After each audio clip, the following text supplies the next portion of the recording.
vossa proteção. Pai, aqui estão vossos filhos, recebendo, como sempre, a vossa proteção.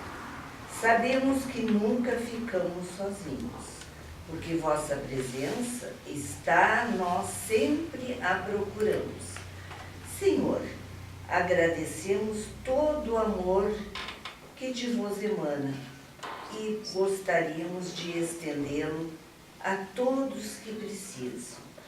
Pai, encontramos-nos em trabalho.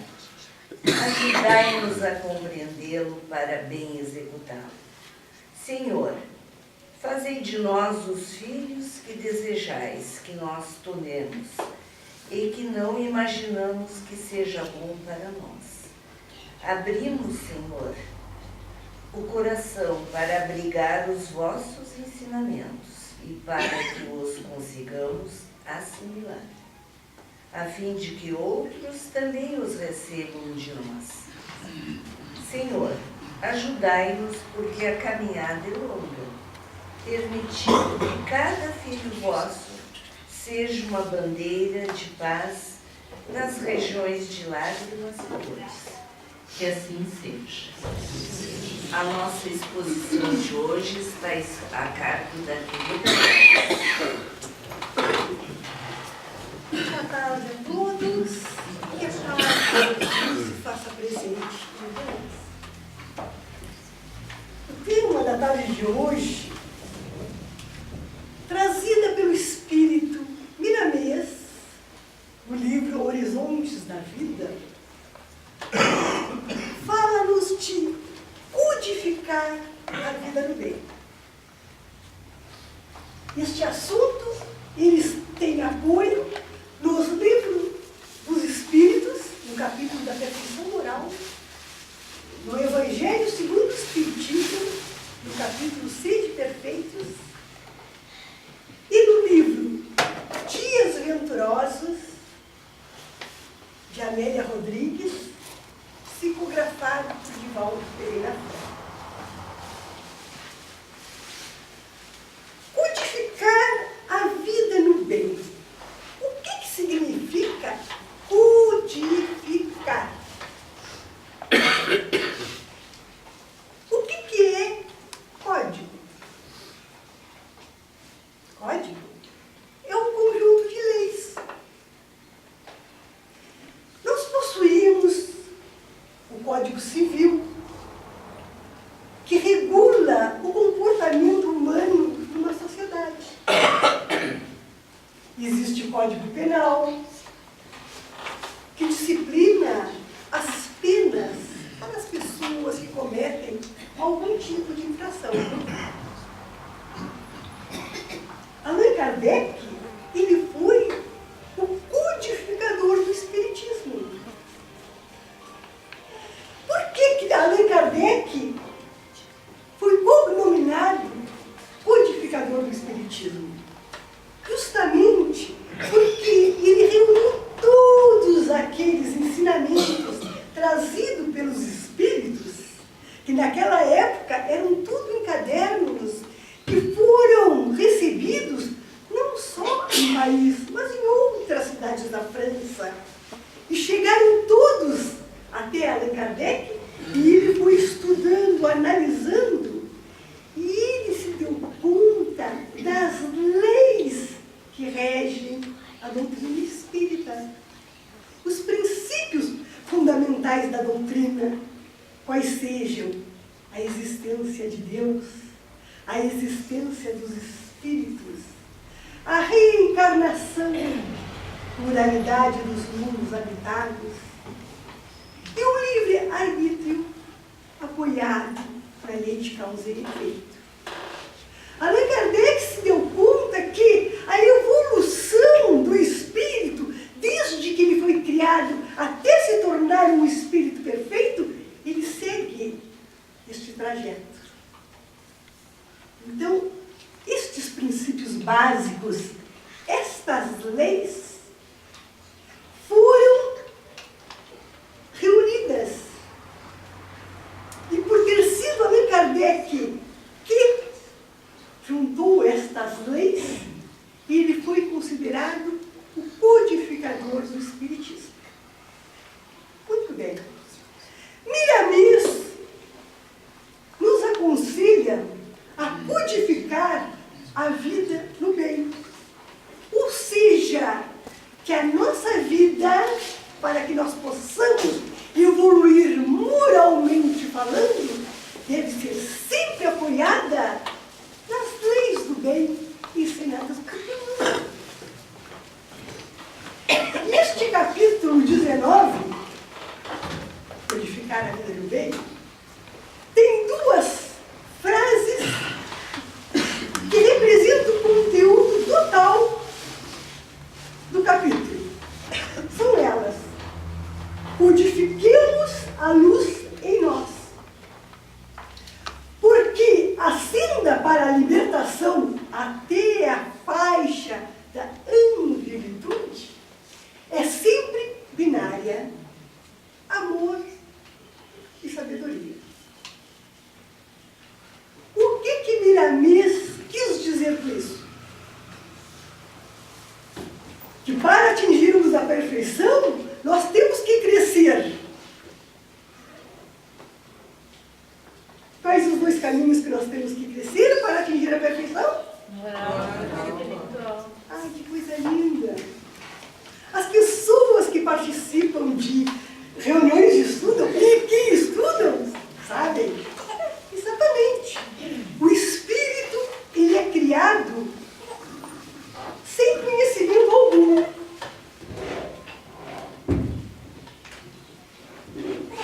Ele é criado simples e ignorante.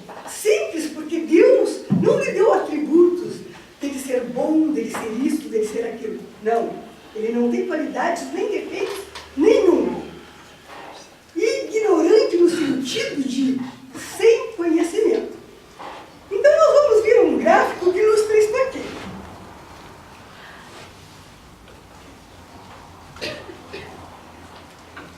Aqui nós temos um conjunto cartesiano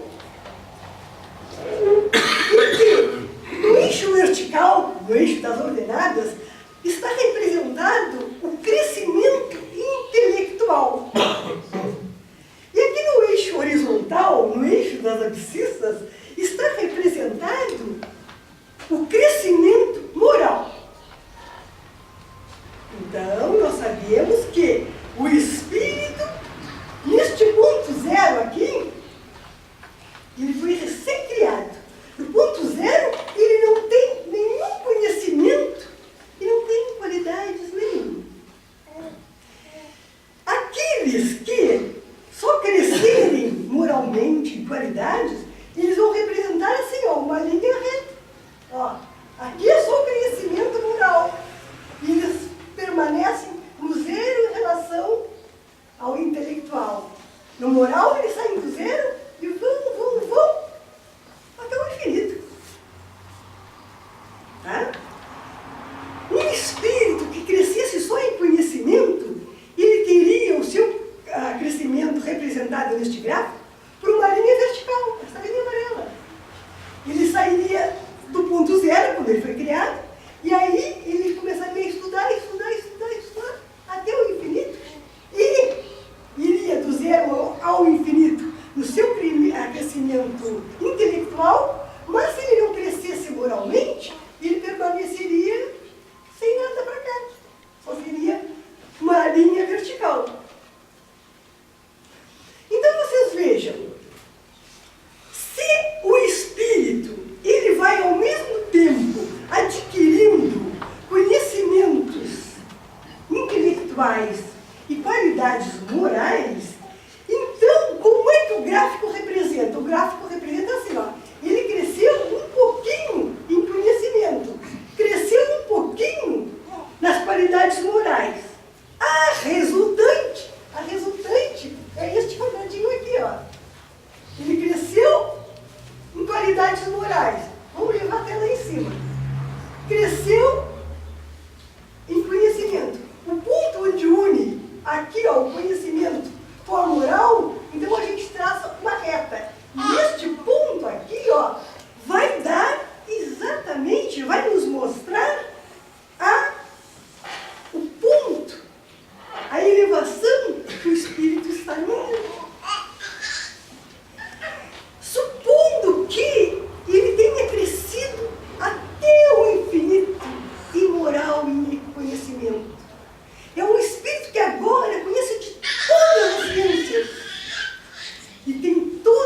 qualidades morais. Ele é um espírito perfeito. Então, quando eles estiveram lá, no final, olhem lá. Aqui vai dar o grau de elevação. Naquele ponto, ele é um espírito perfeito. Então vejamos, esta pessoa aqui, este espírito da linha vermelha, foi uma pessoa, aquelas pessoas que a gente conhece, são novíssimas, que a gente considera anjos que estão aqui na Terra, anjos encarnados na Terra. Mas se essa pessoa não tem conhecimentos intelectuais, olha só, o ponto máximo da pessoa é aqui, ó, na pontinha da seta. Então significa que ela tem muito crescimento moral, ela está aqui. Mas para chegar a ser um espírito perfeito, olha só como falta. Ela teria que estar lá na ponta da seta da linha azul. E a pessoa só está aqui. Então ainda falta muito para se tornar um espírito perfeito. E no entanto, às vezes a gente diz assim, mas na face da terra existe espíritos perfeitos. Eu conheço um senhor, uma senhora, que é bondade em pessoa. Mas será que essa pessoa tem conhecimento? Olhem que para se tornar um espírito perfeito, tem que conhecer de todas as ciências.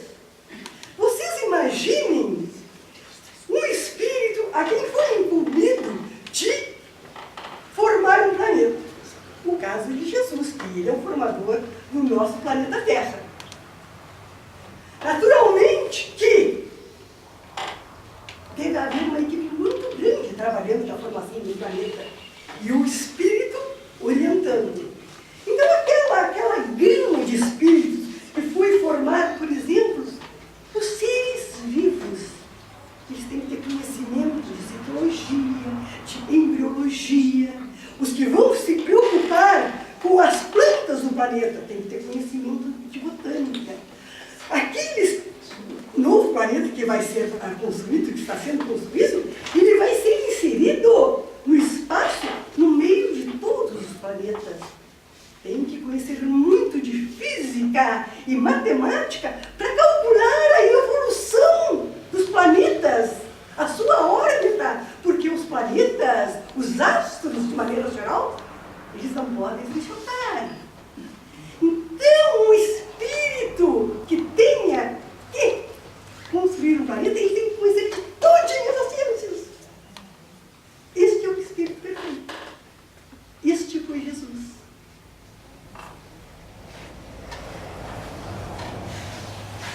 Deste lado aqui, assim, esta outra linha vermelha, ela mostra um espírito que cresceu muito intelectualmente. Mas moralmente, ele não teve a preocupação em crescer. Então, olha só tem este pouquinho aqui, ó. Ele cresceu em moral só até aqui, ó. A gente traça uma paralela, assim, só isso aqui. Então, este aqui, por mais conhecimento que ele tenha, ele ainda está muito longe de ser um espírito perfeito, porque ele está aqui e a perfeição está lá. E só aquele espírito que foi crescendo igualmente, intelectualmente, moralmente, ó, é que chega lá. Claro que não há necessidade de crescer igual a cada encarnação. Uma encarnação pode crescer mais moralmente, na outra mais intelectualmente, e a linha não vai ficar reta, vai ficar sinuosa, mas o importante é chegar naquele ponto máximo. Muito bem.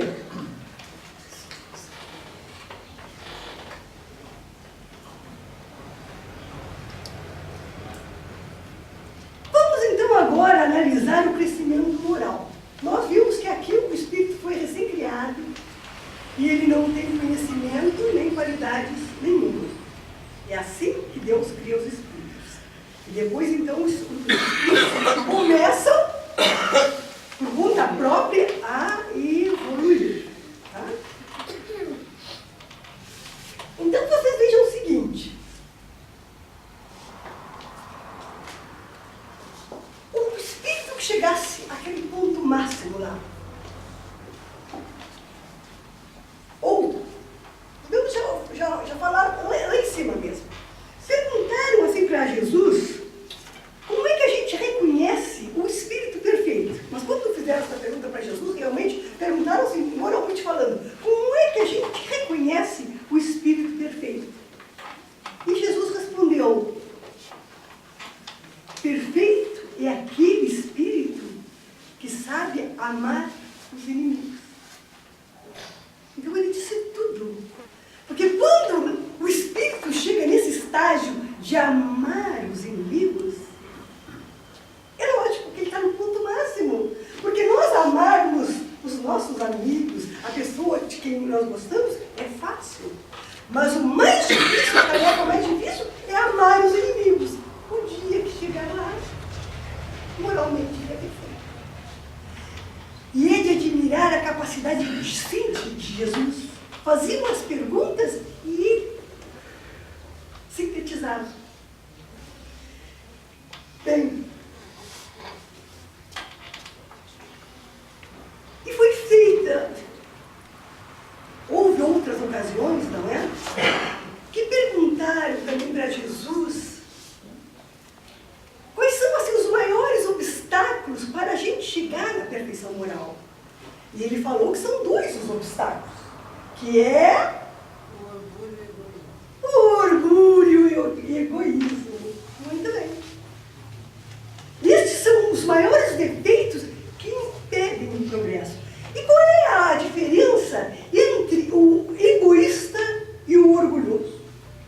O egoísta, ele simplesmente não enxerga o seu próximo. Ele só se preocupa com ele mesmo. O seu próximo pode estar caindo aqui no despenhadeiro, só com os dedos se segurando, e bastaria para ele fazer isso. Mas aquilo não é problema dele, não é problema do outro. Ele nem viu, nada dele, não se interessa. O egoísta não enxerga o próximo. O orgulhoso, ele já enxerga, mas ele enxerga como todos eles inferiores a si. O orgulhoso é excepcional, ele é que sabe, ele é que pode. Os outros são os pobres coitados.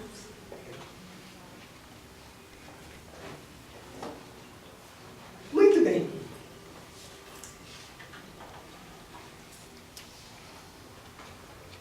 E aí no livro dos Espíritos, justamente neste capítulo da perfeição moral, tem uma pergunta que fizeram aos espíritos.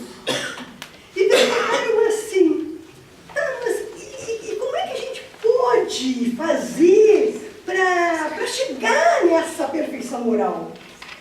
E os espíritos responderam, fazei como já vos disse no sábio da antiguidade, conhece-te a ti mesmo.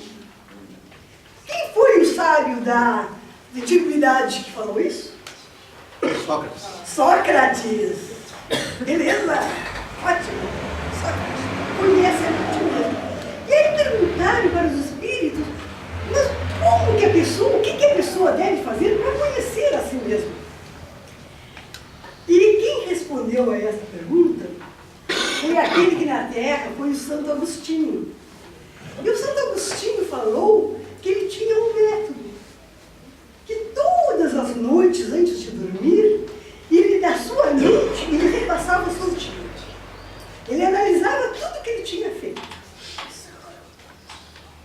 Aí, aquilo que ele tinha feito, que não estava muito bem, se ele tinha tido um pensamento desfavorável em relação a uma pessoa, se ele não tinha respondido bem a outra, se ele tinha tido uma atitude que chocou mais alguém. Então, estes problemas que ele detectava, no dia seguinte, ele tratava de corrigir e de se modificar. A modificação pode chegar na pessoa, pedir desculpas. Olha, ontem eu acho que eu te magoei, mas não tinha sido a minha intenção. Na realidade, eu queria dizer isso assim. Certas atitudes que não tem como voltar atrás, bom, Mas daqui para diante, eu vou me mudar, modificar e vou fazer diferente. E foi justamente isso que Santo Agostinho nos falou, que fazendo essa análise diária, o espírito vai conhecendo a si mesmo. Porque ele vai se perguntar, em tal circunstância, como é que eu ajo? E ele vê, eu ajo de tal maneira. Então ele começa a se modificar.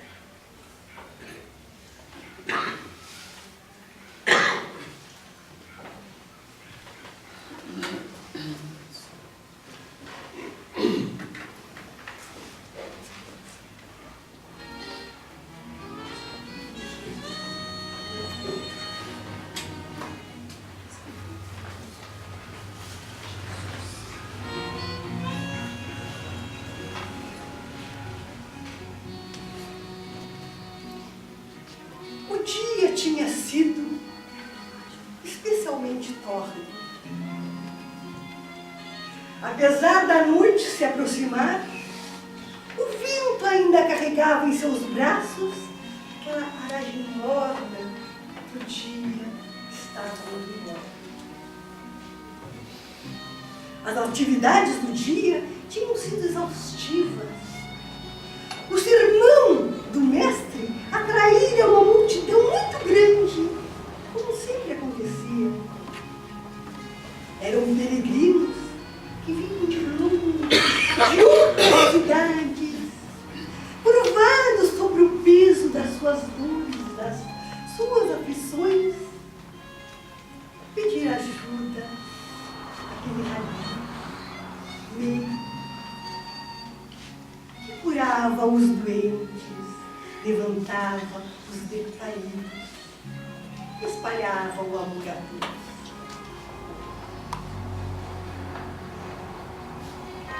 E entardeceu,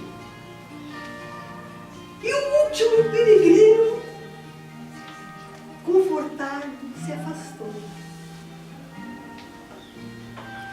Simão convidou Jesus para o repouso, para o repasto. E junto com outros amigos, sentaram-se embaixo de uma frondosa árvore, cujos galhos chegavam até a beira do mar. E eles olhavam ao longe, lá no horizonte, as luzes tremulantes começavam a se apagar, uma a outra. E Simão falou para Jesus. Ele estava triste. Dentro do seu coração estava transbordando a raiva. Porque naquela tarde ele encontrara um antigo desafeto. Foi um caluniador que o prejudicou muito há anos atrás. E agora que ele o encontrara de novo, aqueles sentimentos negativos ressurgiam de novo em seu coração. E ele estava disposto a revidar conforme mandava a lei antiga. E Jesus respondeu para ele: Simão, os maiores adversários do homem não se encontram fora dele, se encontram dentro de si próprio. Os que estão fora de nós, se nós não sintonizarmos com as vibrações que eles emitem, o mal não nos atinge. Agora, os cruéis inimigos que estão dentro de nós, estes sim nos levam à ruína. E Simão perguntou: mas mestre, e que inimigos são esses? E Jesus respondeu: o orgulho e o egoísmo. O egoísmo é um algoz que ele leva a pessoa à ruína. O egoísta, ele só pensa em si mesmo e não respeita o seu próximo. ao egoísmo que existe todos os problemas sociais, problemas econômicos, os problemas de relacionamento entre as pessoas. O egoísmo é qual um câncer devorador. Um a um, ele vai esmagando todos os sentimentos com a força da sua loucura. Já o orgulhoso,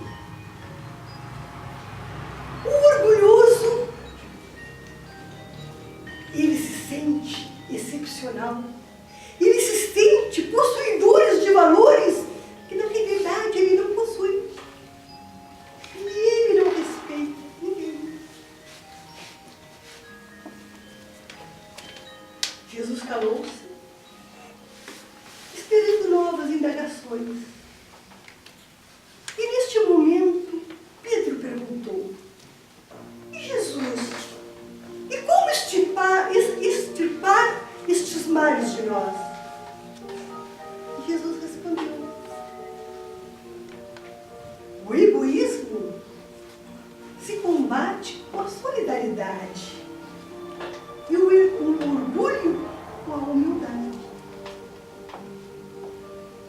Todos ficaram olhando para Jesus em silêncio. E Jesus calou, levantou-se e andou. Seus discípulos baixaram a cabeça, entrando neste momento em profunda meditação. Que a paz de Jesus fique conosco.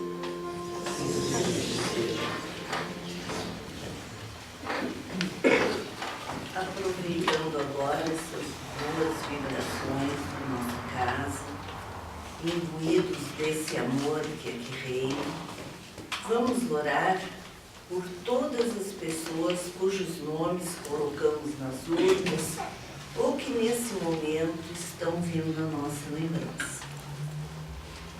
Pai nosso que estais em toda parte, santo e puro seja o vosso nome.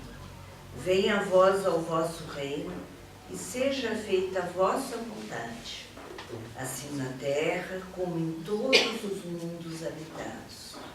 O pão nosso de cada dia nos dai hoje. Perdoai as nossas ofensas e ajuda-nos, Senhor, a perdoar aqueles que nos tenham ofendido. Mas não nos deixes cair em tentação. Livra-nos e liberta-nos de todo mal, porque teu é o poder e a glória para sempre. Que assim seja.